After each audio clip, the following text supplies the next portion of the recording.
ಒಬ್ಬ ಹೀರೋನ ಸ್ಟಾರ್ ಆಗಿ ಮಾಡುವಂತ ಡೈರೆಕ್ಟರ್ ಇವರು. ಒಬ್ರು ಹೀರೋಗಳಿಗೆ ಕಲರ್ಫುಲ್ ಎಂಟ್ರಿ ಸಾಂಗ್ ಬರೆಯೋರು ಇವರು.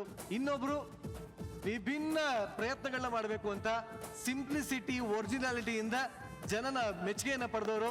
ಇಬ್ಬರನ್ನೂ ಒಟ್ಟಿಗೆ ವೇದಿಕೆ ಮೇಲೆ ಕರೀತಾ ಇದ್ದೀನಿ. ಕನ್ನಡದ ಪ್ರತಿಭಾವಂತ ನಿರ್ದೇಶಕರು ಚೇತನ್ ಕುಮಾರ್ ಹಾಗೂ ಸಿಂಪಲ್ ಸುರೇಶ್.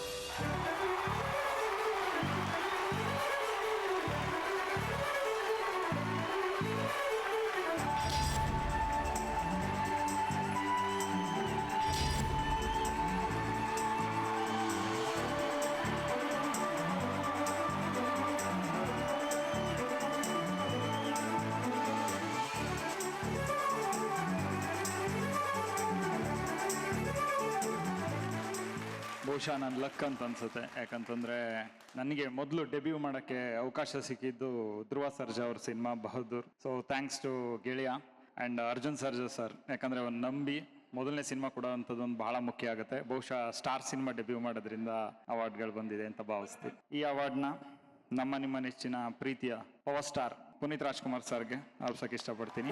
ನನ್ನ ಯಾವುದೋ ಒಂದು ಜನ್ಮದ ಪುಣ್ಯ ಅನಿಸುತ್ತೆ ಅವ್ರ ಜೊತೆ ಸಿನಿಮಾ ಮಾಡೋಕ್ಕೆ ಸಿಕ್ಕಿದ್ದು ಜೇಮ್ಸ್ ಸಿನಿಮಾ. ಆ್ಯಂಡ್ ಈ ಸಂದರ್ಭದಲ್ಲಿ ಅಪ್ಪು ಸರ್ ಮಿಸ್ ಮಾಡ್ಕೊತೀನಿ. Thank you. So Chittara simple and love story ಟೈಮಿಂದ ಜೊತೆಯಾಗಿ ನಿಂತಿದ್ದಾರೆ, ಅವ್ರಿಗೆ ಚಿರಋಣಿ ಆಗಿರ್ತೀನಿ. ಈ ಅವಾರ್ಡ್ನ ತಗೋಬೇಕಾದ್ರೆ ನಾನು ಅಪ್ಪು ಸರ್ನ ನೆನೆಸ್ಕೊಳಕ್ಕೆ ಇಷ್ಟಪಡ್ತೀನಿ, ಮತ್ತು ಪೇರೆಂಟ್ಸ್ ನೆನೆಸ್ಕೊಳಕ್ಕೆ ಇಷ್ಟಪಡ್ತೀನಿ, ವೈಫ್ನ ನೆನೆಸ್ಕೊಳಕ್ಕೆ ಇಷ್ಟಪಡ್ತೀನಿ, ಎಲ್ಲರನ್ನೂ ನೆನೆಸ್ಕೊಳಕ್ಕೆ ಇಷ್ಟಪಡ್ತೀನಿ. ಬಟ್ ಈ ಅವಾರ್ಡ್ನ ಡೆಡಿಕೇಟ್ ಮಾಡೋದು ನಾನು ನಮ್ಮ ಆಫೀಸಲ್ಲಿ ಪ್ರೊಡಕ್ಷನ್ ಡಿಸೈನರ್ ಅಂತ ಮೋಹನ್ ಅಂತ ಇದ್ದಾನೆ, ಅವನಿಗೆ ಡೆಡಿಕೇಟ್ ಮಾಡೋಕ್ಕೆ ಇಷ್ಟಪಡ್ತೀನಿ. ಯಾಕಂದರೆ ಅವನು ಅಲ್ಮೇಲಮ್ಮಗೆ ಜಾಯ್ನ್ ಆದ.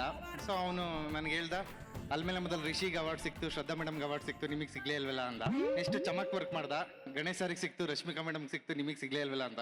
ಬಜಾರ್ ವರ್ಕ್ ಮಾಡ್ದ, ಧನ್ವೀರಿಗೆ ಸಿಕ್ತು, ಅದಿತಿಗೆ ಸಿಕ್ತು, ನಿಮಗೆ ಸಿಗ್ಲೇ ಇಲ್ಲ ಅಂತ. ಸೊ ಈಗ ಫೈನಲಿ ಮೋಹನ್ ಎಲ್ಲಿದ್ಯಾ? ಮೋಹನ್ ಎಲ್ಲಿದ್ಯಪ್ಪ? ಅವ್ನು ನನ್ನ ಹೊಗಳುತ್ತಿದ್ನೋ ಅಥವಾ ಅಳಿಸ್ತಿದ್ನೋ ಗೊತ್ತಿಲ್ಲ. ಸರ್ ನಿಮಗೆ ಮಾತ್ರ ಸಿಕ್ತಿಲ್ಲ ಅಂತಿದ್ದ, ಫೈನಲಿ ನನಗೆ ಸಿಕ್ಕಿದೆ. ಮೋಹನಿಗೆ ಡೆಡಿಕೇಟ್ ಮಾಡೋಕ್ಕೆ ಇಷ್ಟಪಡ್ತೀನಿ.